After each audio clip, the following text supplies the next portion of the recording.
everyone, and welcome back to another episode of the Barely Bookish podcast. Today we are going to be continuing on with the murders in the Rue Morgue. I am doing this fun little intro, a little post-hand, because last week the episode ended up being a bit too long, so it was cut in half.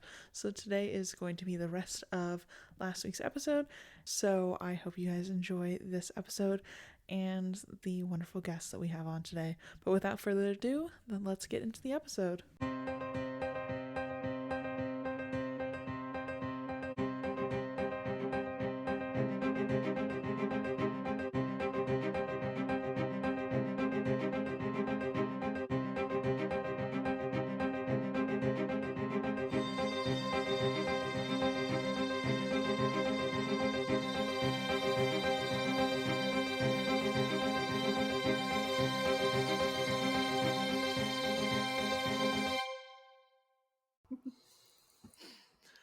So now we get into the heat of our story. Now that we've set up Dupont as a man of logic, we now find out that an old woman has been killed by unknown persons. The killer or killers has cut her head off and escaped into the night. So cops, ACAB, didn't do much. They're like, we looked around. This is very much like the I think it's a John Mulaney joke where he's like, if they're not still there, he goes, tell them it's Richie and the crew or whatever. Yeah. There's there's definitely shade thrown at the police force and their lack of imagination often in all of this, which also parallels the relationship Sherlock has with the police force in his stories too. It's kind of the same relationship most of us have with the police force, so Then there's the daughter up the chimney. Yeah, daughter up a chimney, which they actually don't mention in the first part, which is funny. Yeah, it's weird. It's funny that he's like adding little tidbits the next time around. So the first time, it's actually just Poe just says an old woman had been killed by unknown persons. We don't even get the daughter. We get that the head got cut off and the killers escaped into the night. But they're like, the cops did nothing, but not Dupont, which I love, because I love that basically he's like, well, I was bored, so I thought I would just solve a murder. What else was I to do? So the next part, we get that it was an old woman and her daughter living alone on the Rue Morgue, and they were killed in the middle of the night. So then we get a little newspaper clipping, essentially, in which we're told that there was two voices, and they found a door that was firmly closed, and they're like, okay, all the doors are locked, everything's like shut tight. To even like get into this room, they had to break the door down. And they're like, how could someone have escaped? How could this have happened? And like when they come into the room, like all the neighbors, after hearing the screaming, come into this room. The room's a disaster. Everything's broken, all the tables and chairs. There also was only one bed in the middle of the room, which they note. And then everything on the bed, though, thrown about. Just, it looks like basically a tornado swept through this room. So then we get the fireplace. So in front of the fireplace, there is hair ripped straight out of someone's head and like bits of the scalp, like still on the end. On the floor, there's still a bunch of money. Clothes, everything is just thrown around this room. So then above the fireplace, they found the dead body of the daughter. It turns out that she was essentially put into the fireplace, which is a terrifying sight to think about. And then there's a lot of like It shows definitely that the daughter was strangled. So then they go through the whole house after finding the daughter, which again, I forget that like there isn't really the care of like preserving the crime scene and because it doesn't matter. Yeah. So they're just like, let's just, get everything down, picked up. And DuPont's like, no, don't do that, please. Um, so then they go outside because they're like, okay, we know two people live here. So like, where is the mom? Um, and they had looked all about the house. They find the mom outside with her neck almost completely cut through. And then when they lift her off, it was a nearly headless Nick moment. Popped right off. It's just like a really weird way to describe that, but we all got the visual. Um, then the next part is where they describe some of the people who witnessed all of this. Um, so like they really paint a strange picture of this mom and daughter. And First off, Grizzly yeah, too. It's like it's a yeah. grisly scene. Oh, I meant like that. Yes, definitely a grisly scene. But the people who are gonna like weigh in on their thoughts paint a very strange picture of this mom and daughter. Oh yeah. Yeah, totally. Yeah, like a terrifying scene to behold. First off, with this murder, and then they're like, that mom and daughter are like a very weird bunch. Like, let's talk rumors about them. And I'm like, maybe like respect the fact that like an atrocity just occurred. Yeah, totally. So the first person that's going to talk about them is Pauline DeBourg. DeBourg? Pauline, who is a washwoman. She says they always paid her well. She doesn't know where their money comes from. And I'm like, okay, girl. Like, I guess. Thanks. I mean, as long as I got paid, as long as she got Yeah. paid, it doesn't matter. I mean, And just, especially for with women, especially with women who are not allowed to necessarily work, it's usually assumed mhm. that it's family money. And if they were like sex workers, they would have. I'm sure that they would have said so in the text. So it's like this is like sort of old money, but it seems like Yeah. they have left, kind of thing.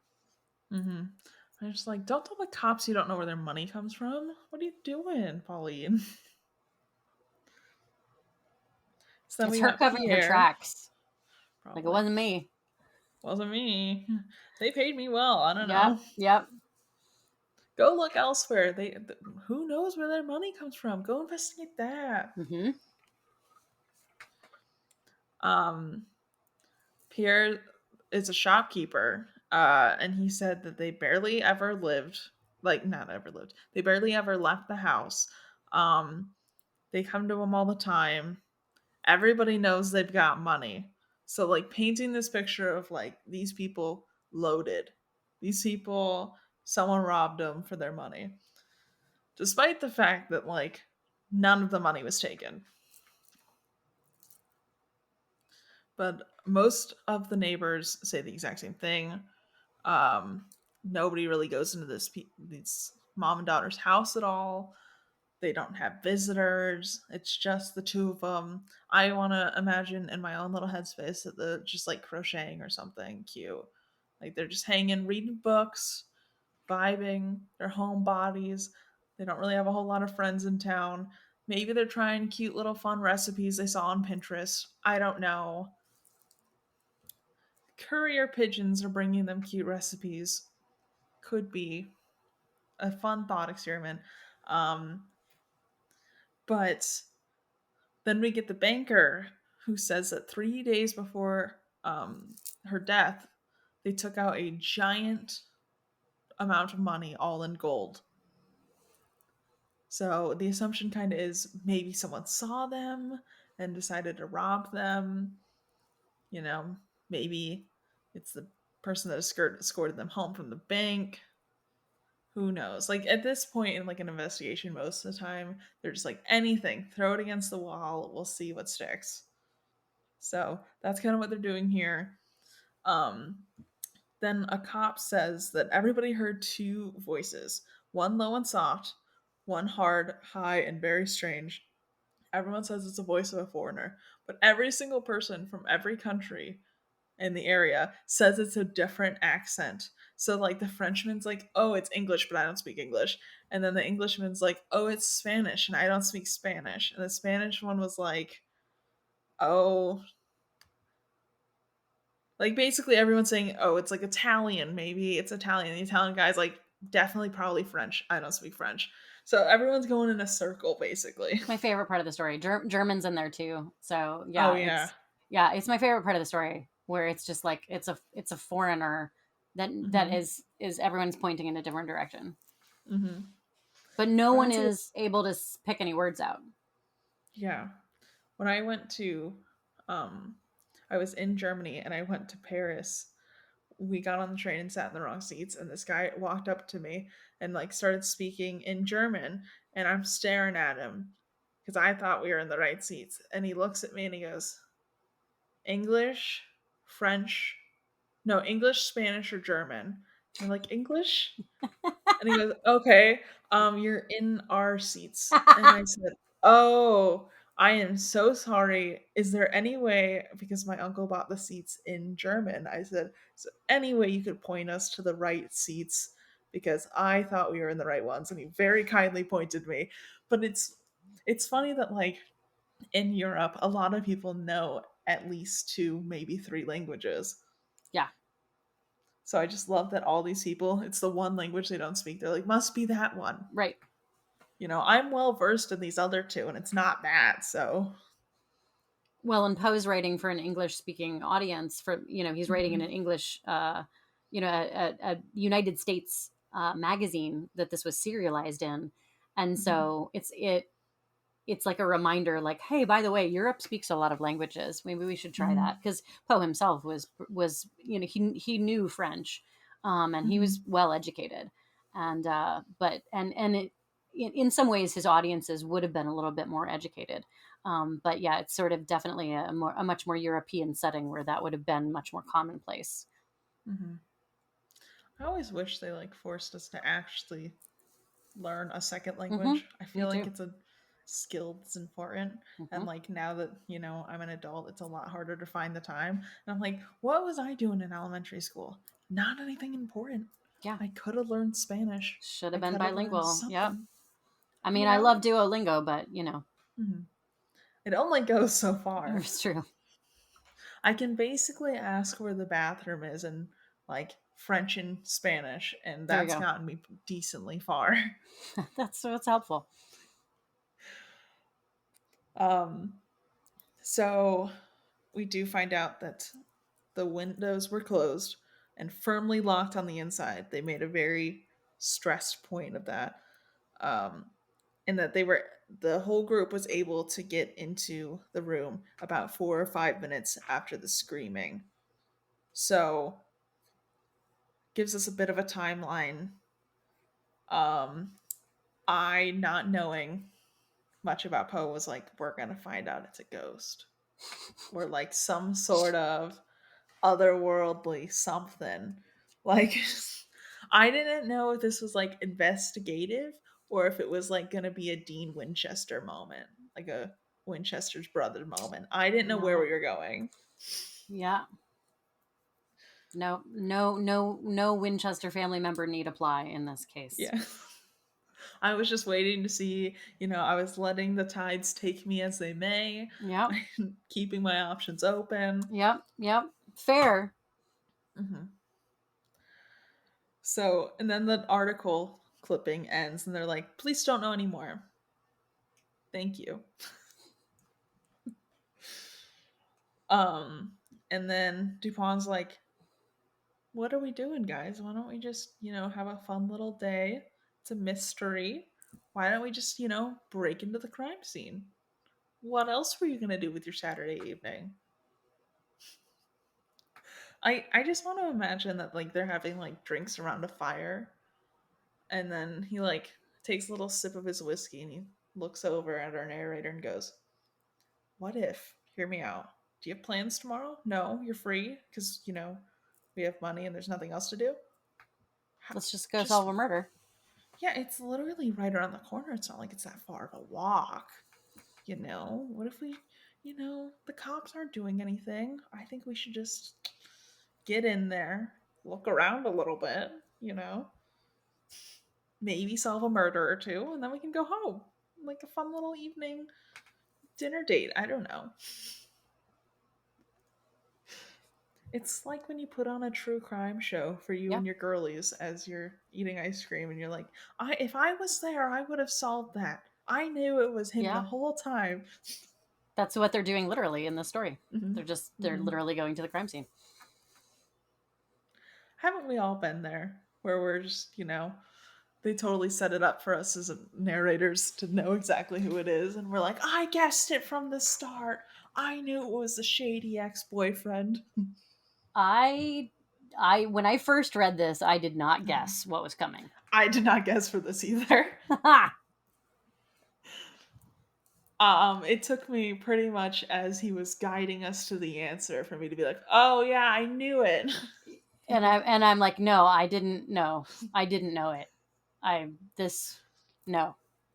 It's why I love this story, because I'm like, that's bananas. But yeah. Well, pun intended, I guess. Oops. Sorry. It was like a second before he said it. And I was like, yeah. I put it together because he handheld me the whole time. Yes. So we find out that the knife with which the mother was killed was found in the room upstairs on the floor. So it was not brought out where the body was found, which means it would have been knife first, body brought out later, which I just think is an interesting note. Mm-hmm. So ultimately they're like, we're going to the house. What else is there to do in Victorian Paris besides solving a murder?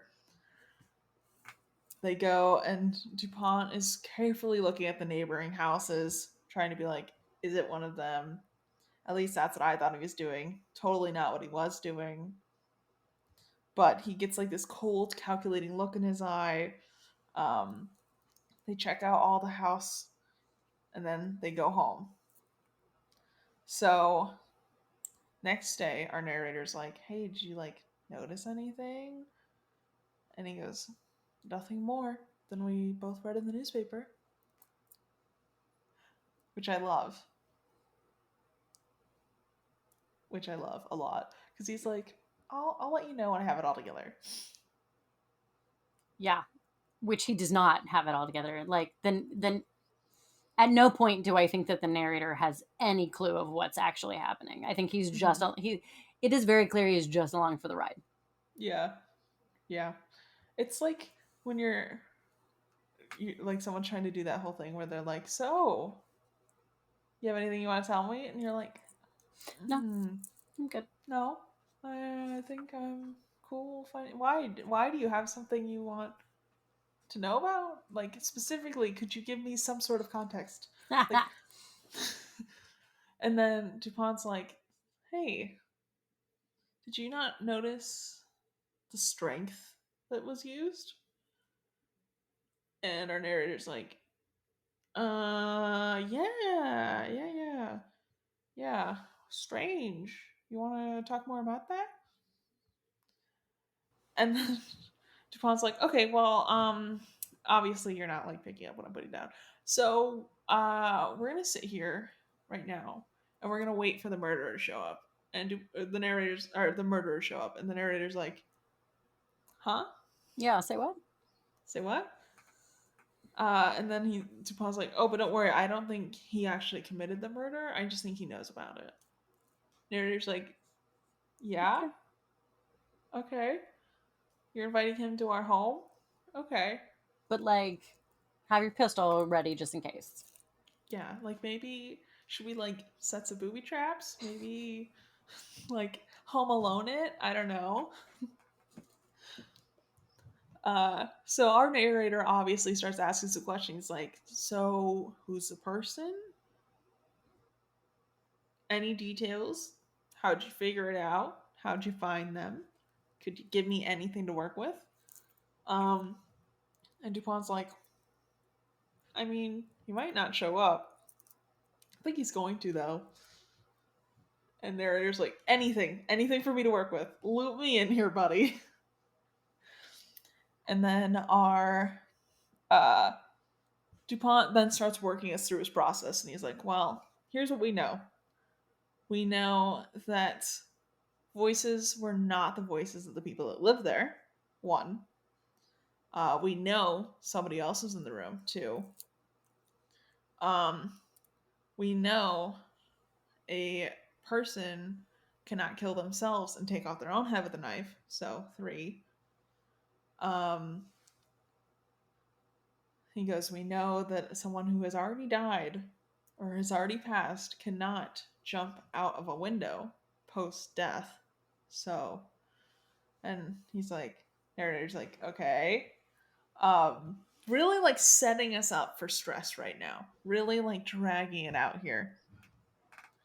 So then he's like, okay, so remember how all of those people said that they heard a language that was not their own? And our narrator's like, yeah. DuPont's like, well, I was starting to think about it. And I'm like, that seems a little strange. And then he's like, but I'll tell you, I'm not sure I know for sure. But I think I might have figured it out. I'll tell you when I'm confirmed. And then it goes to the next. I'm assuming these are like weekly installments. That's just how I want to imagine them personally. Where it's like, then that's the end of part 3, and I'm like, buddy, come on, man. This was originally serialized, so yes, it was Yeah. it was put out into segments. Yeah. So then we are on to the next part. And I'm gonna skip over the recap. So confirmed, and there's a line where DuPont's like, yeah, no, the killer's not Ghost, definitely real. Which I think that was for me specifically. I think that note was in there. I think they knew that in 200 years I would read it. Just Just to be me. clear. Yeah. So he's like, okay, so the murderers had to escape through a window, obviously. There's nothing else in there. The door is the only door in or out. There's 2 windows. So we had to prove that it was possible. So I looked at both of them. One could be, one was firmly shut. There's like a pin in each, like like those emergency sticks that you throw in the sliders. Yeah. So there was the emergency stick functional in one. However, the other window, it was broken, but when it was down, it looked like it was still one piece. So he's like, I figured out you can just open and close it as you normally would, and then it looks like it's still firmly shut when it's actually closed. So knowing that, I knew that's how our murderer would get out. Probably how they also got in, because everything was locked up. She's like, once I knew that, kind of raised all the knowledge of how the rest of this was going to go. So he's like, what I assumed happened is that when the murderer first arrived, the window had to have been open. And he's like, it was a hot day. They're probably just trying to air out the house because I don't think centralized AC was even invented, but even if it was, Paris doesn't have it, so It's not a thing. It definitely wasn't. I don't know. It's not a thing. I don't know when AC was invented, to be honest, but Not- definitely not in the 1800s. Not at any point in the 1800s. There was ways that you had to houses were constructed with breezeways. Mhm. And so the ways you would have 2 tiers of windows did create an airflow way to air condition a house. It just was not, Mhm. there was not ductwork and things involved. Mhm. I mean, there was, early refrigerators were just sort of boxes with ice blocks in them, so and there was Mhm. some cooling that could be utilized with the way that heat rises. And so there was engineering but yeah, no, modern air conditioning was not until the 20th century. Yeah, I mean, I knew that, but I was also like, maybe Because okay, there's this weird thing where someone like laid out all the things in history that you think are like very far away from each other, Mm-hmm. but we're actually like right at the same time. Mm-hmm. Like there's some really good examples and I can't think of any of them right now. What was it? There I think was so. I think I saw online the other day of like mhm. linoleum being like in like the 18 middle of the Really? 1800s or something like that. Like, which just seems like it's such a modern thing. Yeah.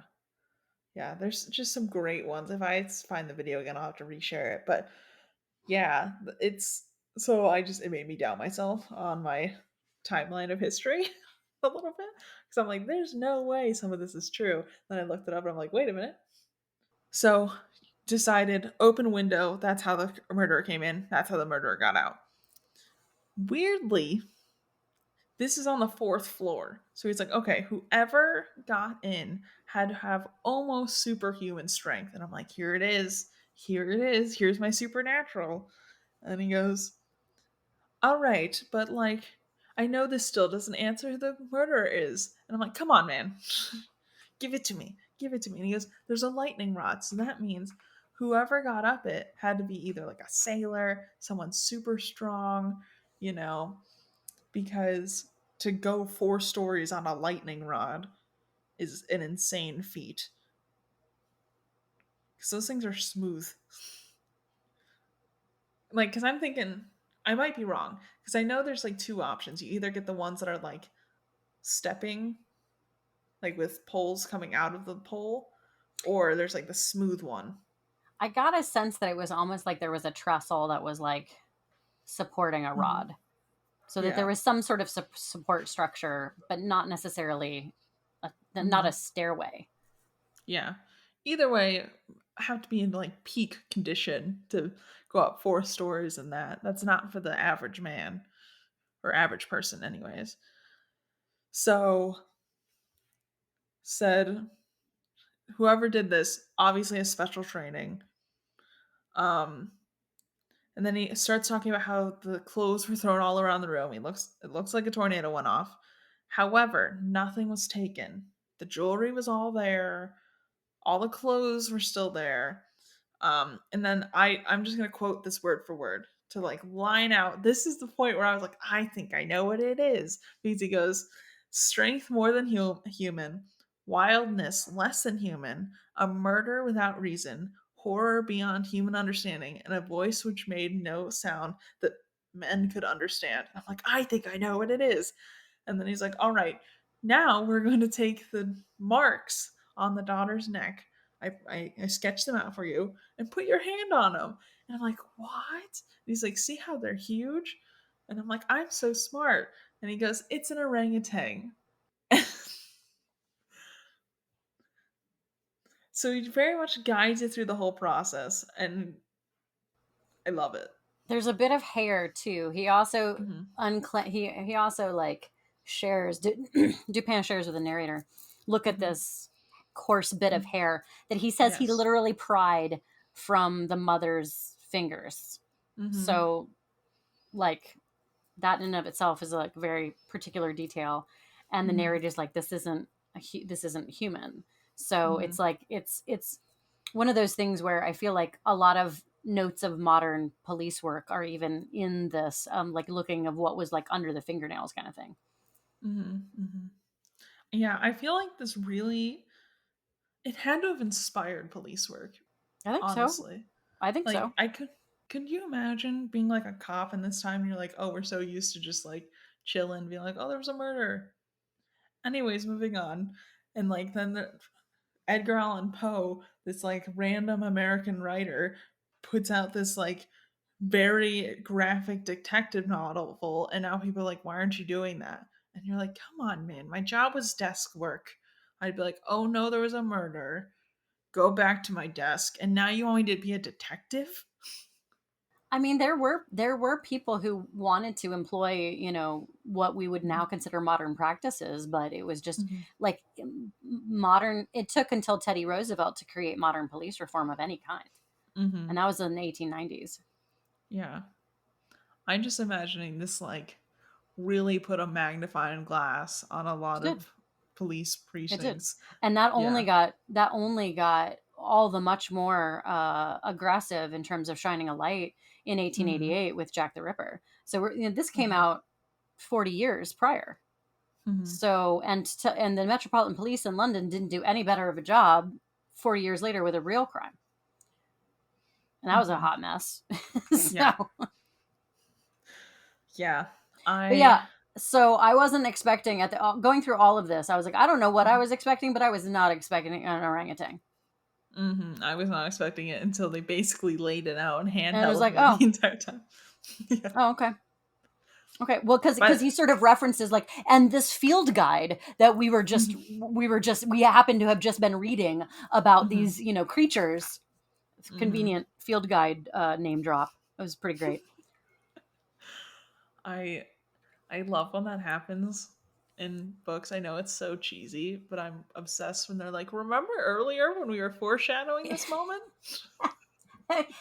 And it's so funny because in this case it was like, yeah, but whatever you were foreshadowing I did not follow, because we don't have the contemporary, like, Poe is in the story is name dropping some contemporary names and publications and things, Mhm. and newspapers that were present and very popular at the time. So Mhm. like, Poe has a lot of pop culture references that are totally in line with the 19th century that are like way over Mhm. our heads. So the modern reader might have been able at that time to pick up on Mhm. things closer than we could. But yeah, no, I was like, really? It's a it's a it's an orangutan. Okay. Okay. It's an orangutan. I Not where I saw don't how think that. I don't Nope, think not. orangutans are actually orange, but every time mentally imagine them, I always imagine them as like bright orange, and I think it's because of Jungle Book. Yeah, no, I think that is where the misconception goes back to. Yeah, Yeah, yeah, and I think they get conflated with chimpanzees a lot yeah. in terms of their, like, yeah. But in this case, it's an escaped orangutan that had been brought back by a Hmm. sailor. Hmm. So, and then the poor guy who's like, so it's I the sailor is described with some empathy when he arrives to Dupin's house because he's been invited Hmm. by a oh, like, I love how he's like, oh, when we stopped in the newspaper office, I just put a little like a little classified ad out Hmm. to the owner of the orangutan. I found your creature. Yep. Just stopped in there, did that. Narrator's has no clue what's happening. Comes He's back like, and is like, what? oh, by the way, when we stopped, oh, that's what that was about. You're pasting a classified ad to then get this guy to our house. Okay, and that now it's a. So he confesses to everything, which I love. Yeah. In terms of like this, how all of that is, because yeah, I mean, I'd be stressed Hmm. if the creature that I was entrusted with, that was in fact dangerous, when Hmm. riled, like in a situation it does not understand. Um, Hmm. I liked how there was some sort of understanding of this is a creature that doesn't actually really know any better in this case. Yeah. So Yeah. yeah, I I liked how it all worked out. I liked that it was just like, well, the sailor's like, yeah, I probably shouldn't have done that, but what else was I gonna do? And I'm like, why did you kidnap an orangutan? First off, bad move, bad yeah, plan. yeah. Well, yeah. He says him and a friend captured it as Hmm. part of like the East India Company ventures when they were out on a voyage, and it's like, yeah, it's a bad idea. This is why you shouldn't kidnap animals from their natural habitats, you fool. Literally. Um, and then the detail that really kind of like made me super sad was the whole stuff about the razor being that the ape was mirroring shaving, and so the Mhm. waving the razor around and cutting up the poor mother's face Ugh. was actually sort of trying to mimic being a barber, because he watched the animal had watched the his captor do it, Mhm. shave. Like, I don't know, that to me just was like, I was really, as someone who, like, I am vegetarian, I do not eat animals, Mhm. I have a real love of animals, and so that for me was the part of this that was just, I got really kind of upset, just heartbroken for, Yeah. because all of this could have been avoided if he'd have just, let the Not been animal live in terrible. his natural habitat. Anyway, I feel Literally. like the moral of the story is don't kidnap animals. Don't Exactly. contribute to the exotic pet trade, please. Yeah. Moral It's of the just so story. simple to not do that, It's right. actually. Yeah, and your lives would have been a lot easier because now there is literally an orangutan on the loose somewhere in Paris. Yeah. It's like every so often when, not in the same vein, but when you see on the news that like a zoo animal is just like roaming the streets, and you're like, why? Yeah, Why? yeah. Because I'm a big proponent of releasing animals back to the wild if you can, If you if it's can. possible. Yeah, if it's possible, absolutely. Yeah. That's why I don't support SeaWorld, but I do support Busch Gardens because all of their animals can't go back, Yep, or they're yep. like there temporarily. Well, and yeah, no, animal ambassadors at rescue centers are Mhm. incredible. We have to have a relationship with animals. That's how you learn to Mhm. care about them, and education is key. Mhm. But and especially like especially for the most misunderstood animals. I support both Luby Bat Conservancy in Florida, and I Mhm. also support the I think it's Bat World, or it's a Bat Conservancy that's in Texas, that rescues all kinds of different bats and just makes sure that they're housed. And if they can release them, they will. That's But cute. in the case of Luby, they're committed to making sure genetic materials of certain Mhm. flying foxes specifically are still kept in like breeding populations so that there can be so that they're not going to go extinct, which is just incredible. But they also do a lot of ambassador work, and so yeah, absolutely, like we have to have some kind of relationship, but yeah, if they're just captive, that's Yeah. not, there's, No. yeah, there's plenty of animals that can't be released into the wild or they would die, so like those are the ones that need to be used Yeah. as instructors, and then let populations go back. Yeah. Yeah. Or I get it if it's like an endangered species Yeah, and you yeah, don't have and you're another trying to option. keep the, yeah, Yeah. absolutely, and you're Yeah. trying to keep the last of them alive and trying to, yeah, there's certainly cases with that, of with like this, there was recently a Sumatran tiger just had some Mhm. cubs, and now it's critically endangered, so but that was through a zoo program, so yeah, but anyway, moral of the story, don't contribute Don't to kill the them. Yeah. exotic pet trade. Yes. Um, when the sailor gets there, though, so they do. Dupont does deduct sailor that got this had a gun in his pocket. I'm like, what a bold move! What a good choice. Totally. Yeah, and he immediately spills his guts, which is great. Um, and yeah, it's kind of sad. It's just really sad. And then Dupont's like, okay, so hey, chief of police, it was an orangutan, and the chief of police not happy, not No, happy one bit. no, not happy he's been upstaged. Mm-mm. But that is this wonderful, wonderful The Murders in Rue Morgue. All right. So thank you so much for joining me. I do want to take a second because you have a wonderful book out. It's The Haunted History of Invisible Women. It's beautiful, and it will be talking a lot about our next story that we're going to talk about with our main man, Poe. Do you want to tell all the listeners about it a little bit?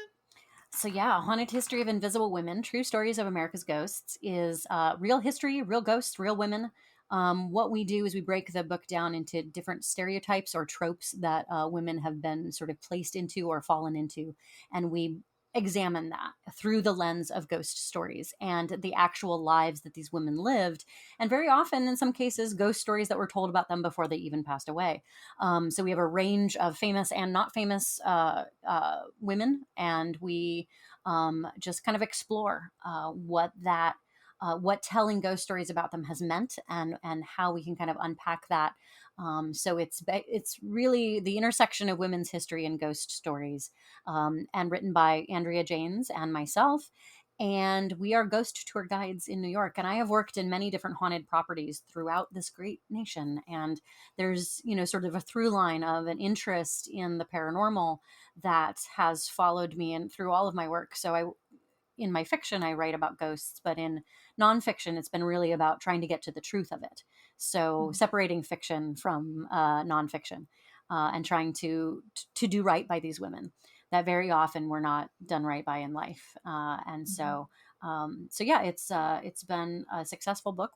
Our publisher Kensington has been very pleased, and we hope you'll check it out and tell friends, because word of mouth is really important on books like these. This is the first book of its kind to really look at women's history and ghost stories in this type of combination before. Rather, there have been collections of ghost stories written by women in a fictional capacity, but this sort of feminist compilation of women's stories in the ghost lore angle is we kind of were able to break a little bit of new ground on this. And it's got an afterword by incredible horror writer Linda D. Addison, and she's amazing. So we're really glad she was a part of our team too. So yeah, thanks. And anything about the book, if you look up A Haunted History of Invisible Women, if you just Google that phrase, then all of the bookstores will come up. So it's available in Mhm. audiobook, ebook, paperback, anywhere books are sold. Plus, the cover's beautiful. It is So, beautiful. yeah, It's taken I'm from a 19th obsessed. century photograph that was manipulated. It was one of the first Oh, photo manipulations. So it was the that's ghost really cool. of Subaru, Jeanette Subaru, as I believe is Mm. was the actual title of this particular um, woman that is disappearing into the wall. So this was early, like, spectral photography, but this was just obviously a trick of different exposures, but people didn't necessarily know that. So people would pass these things off as actual spectral photography, Oh, but I people love just that. didn't know how photographs worked. That's a whole nother story for another time, but there was whole trials about spectral photography and its Wow, reality, or its in this case, pulling the wool over people's eyes. But the actual photographer is not known, so it's an anonymous photograph. that's really cool. I love that that's also just a tidbit that's thrown in. Like, that's another layer to this, you It know? really is. It's an incredible. It's one of those things where you're like, why manipulate something when this actual 19th century thing exists? Like, Hmm. just don't know. Like, there's nothing better than that. Our Yeah. editor found that image, and we were like, well, there's our cover. Just thank you, Yep. art department, for putting pretty text around it. Yeah. I'm so excited to talk about our next short story, The Mystery of Marie Roget. I will get through that mouthful momentarily. And it's going to be a lot of fun. So make sure to tune in next week, and we will catch you all in the next chapter. Bye. Thanks.